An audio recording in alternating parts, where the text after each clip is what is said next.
So working on self first so that you can create space, so that you can actually allow your brain and your emotions and your being to react constructively in a way that serves you, that's resourceful to you, right? So that's the second part.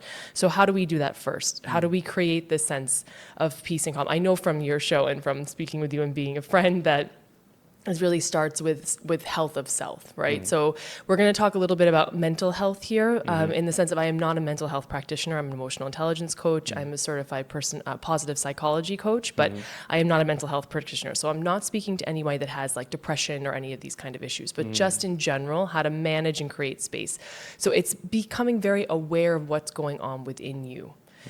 But in order to even focus on that, which nobody wants to do, by the way. Nobody wants to look within themselves. It's a very unnatural thing because it is uncomfortable.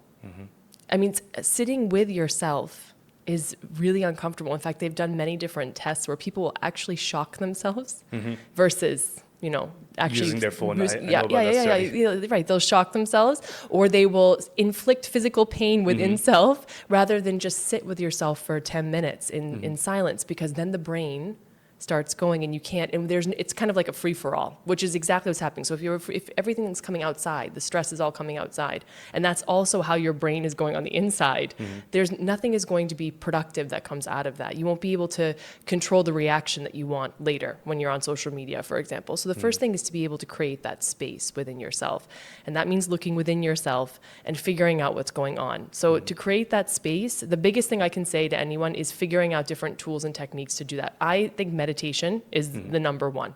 Now, meditation, it looks very different in many different ways. I say meditation, and some people immediately, they envision like somebody like zen out or whatever. It actually doesn't have to be that way at all. Meditation is just a moment of, ideally, coming from a Buddhist philosophy, from a Buddhist background, it is actually not having any thought. And it doesn't mean that it doesn't mean that nothing comes into your mind. It means that you acknowledge, you're aware, but you let go, if you will. You don't have any attachment to whatever is going on in the mind, and you just like let it float in, float out. As you practice this, it becomes much easier just to not be nothingness, but just to have, it will just be space once you practice it long enough.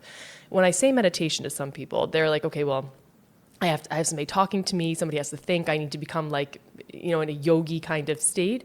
But your meditation can be just sitting in calmness. It can be listening to frequency, for example. This is actually really good, certain frequencies that can help with the brain. It can be walking, which is also something that I do and I really love to do. It can be walking in nature in the morning, or in whatever kind of environment that you can find that's peaceful and calm. That can be your meditation, whatever it is. It's allowing yourself space. That's the most important thing, so that you can process whatever's going inside you. Then there's a moment, so before we even leave our homes, or even before we leave our bedrooms in the morning, or wherever it is that we're sleeping, you want to give yourself that space. So the meditation is great, but also then acknowledging where you are that day without judgment. So the without judgment part is the hardest part, because we as human beings, judgment is an essential survival tool. We have to be judgmental in the sense of friend or foe, good or bad, survival or not survival. So we're hardwired a little bit this way.